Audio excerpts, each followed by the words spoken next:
unfortunately, 95% of small businesses fail. And most people that start with the idea of starting their own business, they really just buy themselves a job that pays them less than if they went and got a job themselves. They were employed by someone else. If you're unable to pay yourself in business, you have to question whether or not you should be in business. We've got some fresh new young talent doing some things that I know you haven't heard before. 1, 2, 3, listen.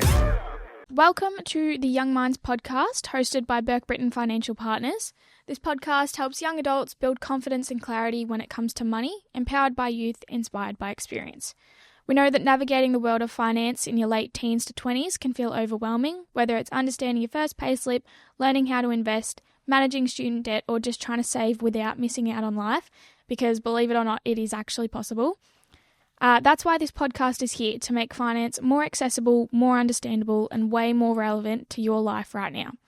Each episode will break down key financial concepts, give you practical tips you can actually listen to, and have real conversations about money. From budgeting and credit scores to purchasing your first home, we will cover it all. As university students coming to the end of our degrees, we created this podcast not because we have all the answers, but because we're asking the same questions you are. Each episode will be accompanied by a finance advisor from the Burke Britton Financial Practice to provide insight and guidance in the topics to come. No confusing words, no lectures, just honest insight to help you make smarter money moves now and in the future. So whether you're studying, working, or figuring things out, you're in the right place.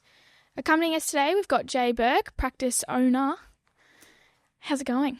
I'm good, Bridie. How are you? Good, thank you. Good.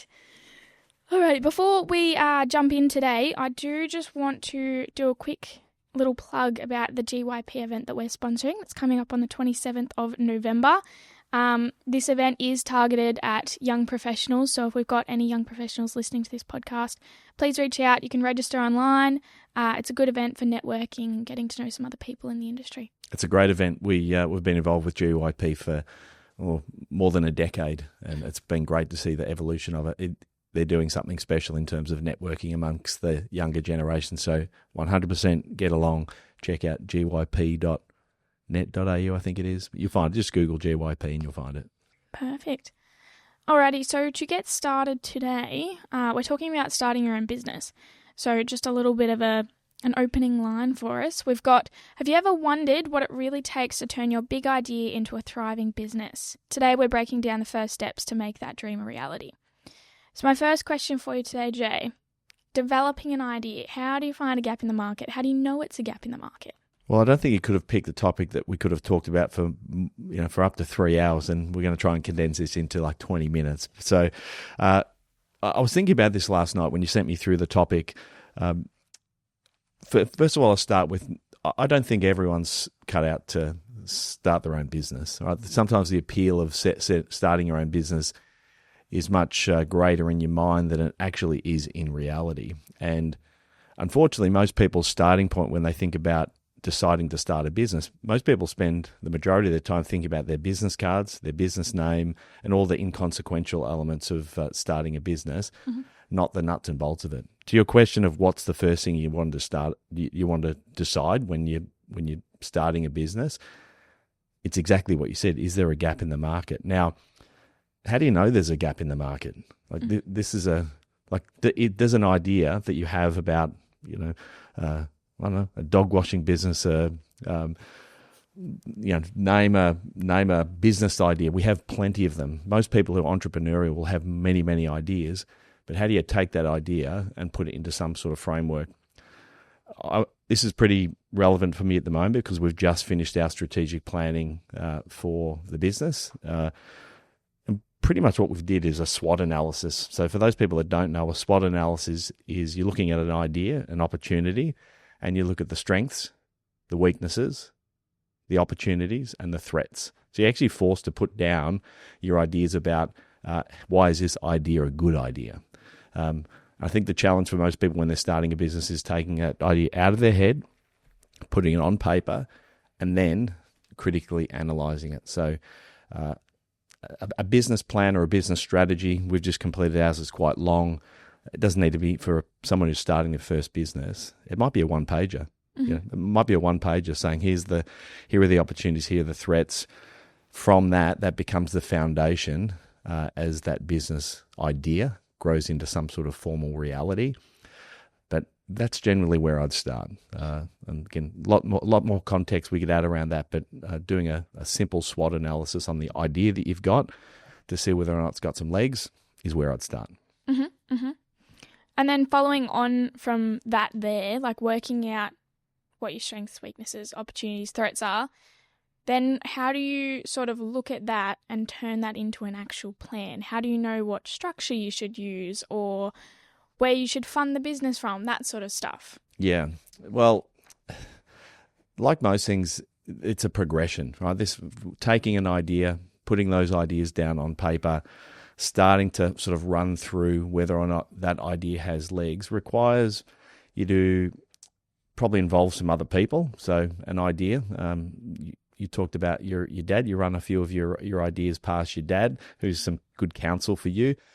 I think one of the things I would suggest to anyone thinking about their own business is to think about who are the people that are already in the industry or in the market that you're wanting to play in that would be happy to share some of their thoughts, their ideas, and give you some counsel around that.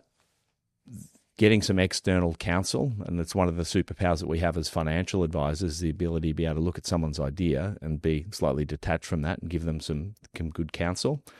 Sometimes it's not until you have an external perspective look at your SWOT analysis, your idea, that they start to poke holes in it. And that might then lead to sort of some further modeling around your idea. I mean, most things, we're talking finance, but most things that we talk about have some financial element. Well, if we're getting into business, we're doing so because we probably want to make some money, and we're probably going to have some expenses. So this idea of sort of forecasting what you think you're going to be able to generate in terms of income and what it's going to cost you to run your business, it's a pretty important first step.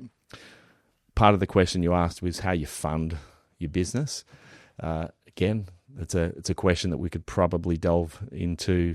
It could be 3 or 4 different podcasts, but from a very simplistic point of view, most people when they start their own business initially from an idea, they've probably not got a lot of capital. They don't have a lot of cash flow. I think in your notes, we talked about bootstrapping. The idea of bootstrapping is pretty much, it's you. It's you and your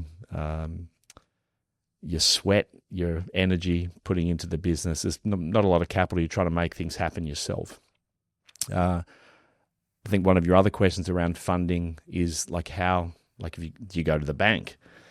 One of the difficulties with someone starting their own business from the beginning is that the bank aren't really that inclined to lend money on an idea without a business plan, without a SWOT analysis, without some sort of cash flow forecasting. So it becomes really difficult for early stage business owners to actually go and get funding. And so what we end up seeing people do is do a progression from bootstrap through to maybe using some of their own funds to fund an idea or a product or a project, maybe even leaning on friends and family if they've got a great idea. And then the sort of latter stages of business is when you've got a great idea. We're starting to see genuine cash flow. Then the banks are going to be more happy to actually look at us. Happy to give you some money. Yes. Yep. Alrighty. So you've got the idea, you've got the capital, you've worked out your structure, you're all set up to go. What's next? You set your goals. How do you know what's the right approach in that? Yeah, and again, this is pretty familiar with me at the moment. I've been in business for 25 years, and we're still trying to work out our perfect approach to goal setting. If I think about, I mentioned that SWOT analysis. The SWOT analysis generally is part of a bigger business plan. And a business plan, when we're starting to formalize this idea into some formal structure, involves a few things. It involves, it's very hard to know what to do in business if you don't actually have some sort of strategic direction.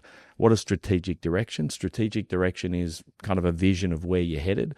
And the vision is kind of the broad outlook. It's kind of 10 years plus. It's like, what am I trying to achieve over the long term? The second part of that is kind of the mission. Like, what's my point of difference in the market? Like, what What is it that sets me apart from someone else that's got a financial planning business, or we're selling some widget?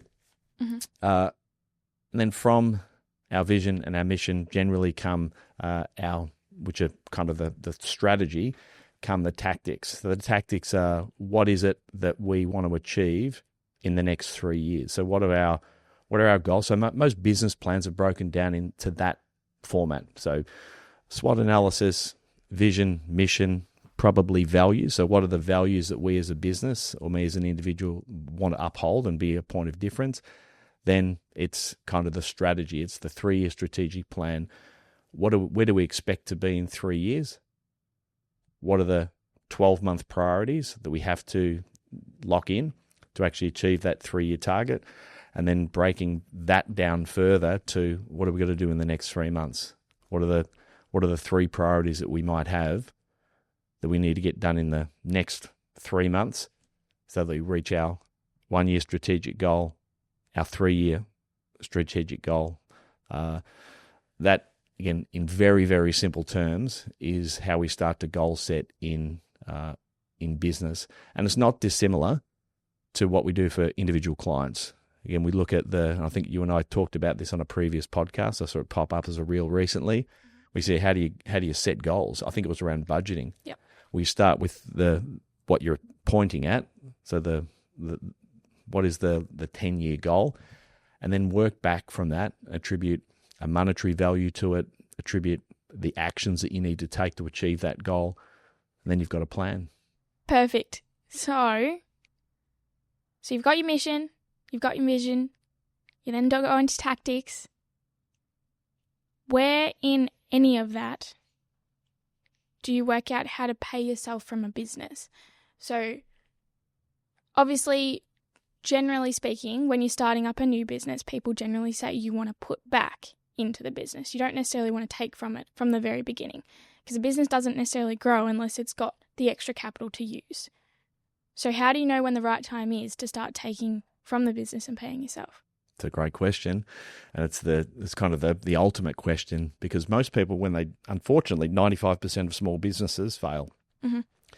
And most people that start with the idea of starting their own business they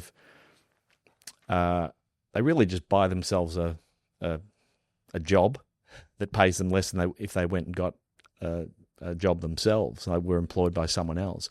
So there's it's a very difficult inflection point for people to decide when they should actually pay themselves versus reinvesting back into the business. But again, if you're unable to pay yourself in business, you have to question whether or not you should be in business.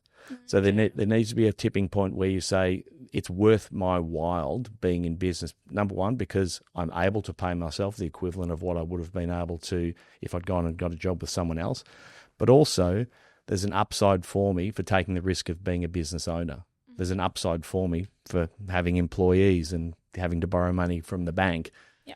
I don't think there's an exact metric on exactly when you should pay yourself, but if that's not in your plan to actually draw an income from your own business, then your business plan, your business strategy needs some rework. There's got to be something that you're looking at. You have to look at differently to ensure that you actually this business can afford to pay you as an employee, as well as you have the benefit of the business growing for all the risks that you're taking as a business owner. Perfect. I've got one final question just to wrap us up, and that is, what's one mistake that most new entrepreneurs make, and how can you avoid it? Okay, so I've made plenty of mistakes in my time in business. So I've been in business for now 25 years, and I continue to make mistakes. But I think most of the mistakes begin to happen when you start to involve other people. So it's actually pretty easy when you've only got yourself to blame, or you've only got yourself to control, or you only have to report to yourself.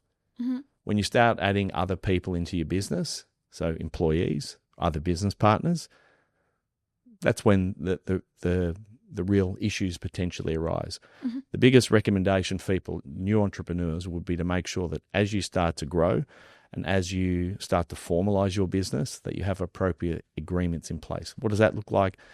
Essentially, it's like a shareholders agreement. So if Bridie and I go into business, rather than Bridie and I just having a handshake and say, it'll be okay, Bridie and I, while things are good, we should agree what the terms should look like in the event that they're bad. Okay, so a shareholders agreement is essentially call it like a prenuptial agreement for business owners. It's almost like a will for the relationship of the business. And basically, it sets out the conditions. If this relationship goes bad, we've already agreed on what the outcome would be, how we'd separate the business, how we'd divide it up, who'd pay how much for what. And that is the biggest mistake. When people's businesses grow, businesses start informally. As soon as you start formalizing your business, it's important to not forget those business agreements, the shareholders agreements, because they will be the things that catch you out when the business is a multi-million-dollar organization. And unfortunately, a lot of entrepreneurs forget about that. Perfect. That was a good note to wrap up on. Thank you very much. Thank you, Bridie. Lovely. We hope you enjoyed today's episode. If you're keen to understand more about how financial advice could benefit you, follow us on Instagram, Facebook, and Twitter at BurkeBrittonFP, or Google Burke Britton Financial Partners. Check out our client reviews, testimonials, and make a time to meet one of our certified financial planners by clicking Book Now on our website. Thanks for listening. Any information contained in this podcast is of a general nature only. No account was taken as to the objectives, financial situation, or needs of any particular person. Therefore, before making any decision, listeners should consider the appropriateness of any information with regard to their particular objective, financial situation, needs, and seek independent advice from a licensed professional specific to their circumstances. All right, hit it. That translates to, don't be a moron and act on what some random person says on a podcast. Take personal responsibility, do your homework, ask questions, and speak to an actual human that knows what they're talking about before you do anything. PP Financial Solutions Proprietary Limited, trading as Burke Britton Financial Partners, are authorised representatives of AMP Financial Planning Limited, AFS, licence number 232706.